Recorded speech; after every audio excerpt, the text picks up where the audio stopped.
September 18 வீரா serial வரக்கூடிய எபிசோட்ல என்ன நடக்க போகுது அப்படின்னு பார்க்கலாம். உங்களுக்கு இந்த வீடியோ பிடிச்சிருந்து அப்படின்னா மறக்காம இந்த சேனலை சப்ஸ்கிரைப் பண்ணிக்கோங்க. இங்க பாரு கண்மணி, நீ என்ன திட்டம் போட்டாலும் சரி இந்த வீட்டில் ஒரு செங்கலை கூட உன்னால் பேக்க முடியாது.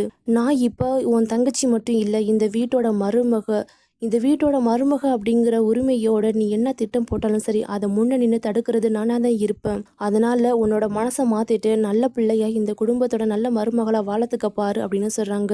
ஏ வீரா, ஃபர்ஸ்ட் நீ என்னோட தங்கச்சி, அதுக்கப்புறமா தான் இந்த வீட்டோட மருமக.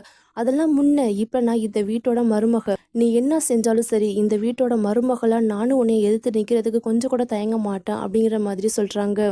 அப்பதான் கடையில வேலை பார்க்குற எல்லாருமே வர்றாங்க. இங்கே பாருங்க வீராக்கா, நீங்கள் மாறன் அண்ணனோட சேர்ந்து வாழ மாட்டீங்கன்னு நாங்கள் எல்லாருமே ரொம்ப பதறி போயிட்டோம். நீங்கள் 2 பேருமே மேட்ச் ஃபார் ஈச் அதர். உங்களை மாதிரி ஒரு ஜோடியை பார்க்கவே முடியாது. மாறன் ரொம்ப நல்லவர், அவரை மாதிரி ஒரு ஹஸ்பண்டு கிடைக்கிறதுக்கு நீங்கள் கொடுத்து வச்சிருக்கணும் அப்படின்னு எல்லாருமே புகழ்ந்து பேசிகிட்டு இருக்கிறாங்க.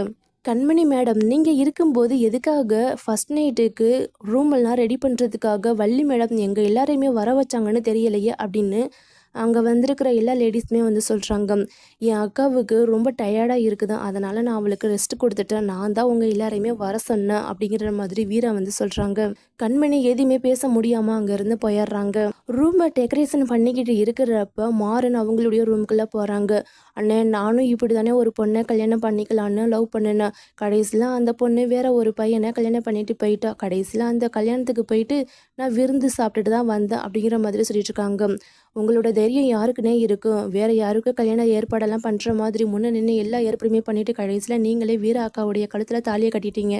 வாழ்ந்தா உங்களை மாதிரி வாழணும் வீரா மாறன் அப்படிங்கிற மாதிரி சொல்கிறாங்க. டேய், நீங்கள் வேற ஏன்டா என் பிரச்சனை தெரியாமல் இப்படி பேசிகிட்டு இருக்கிறீங்க? இந்த மாதிரி யாரும் வாழணும்னு நினைக்காதீங்க.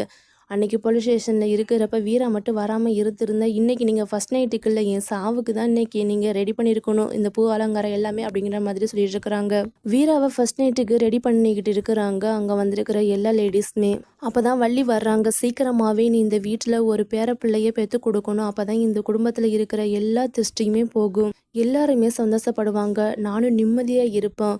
மாறனுக்கு ஒரு நல்லது நடந்துட்டா போதும், என்னோட உசுறு போனாலும் நான் சந்தோஷம் தான் படுவேன் அப்படிங்கிற மாதிரி ரொம்ப சென்டிமெண்ட்டாக பேசி வீராவையே கண்கலங்க வச்சாடுறாங்க. வள்ளியம்மா என்னை ஆசீர்வாதம் பண்ணுங்க அப்படின்னு சொல்லி ஆசீர்வாதம் வாங்கிட்டு இருக்கிறாங்க. கையில் பால் சம்பளம் கொடுத்து வீராவை கூட்டிகிட்டு வர்றாங்க.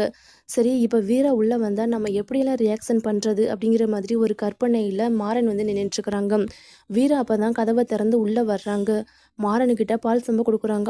சுடுதே, பார்த்துங்க சுற்ற போகுது அப்படின்னு வீரா வந்து சொல்கிறாங்க.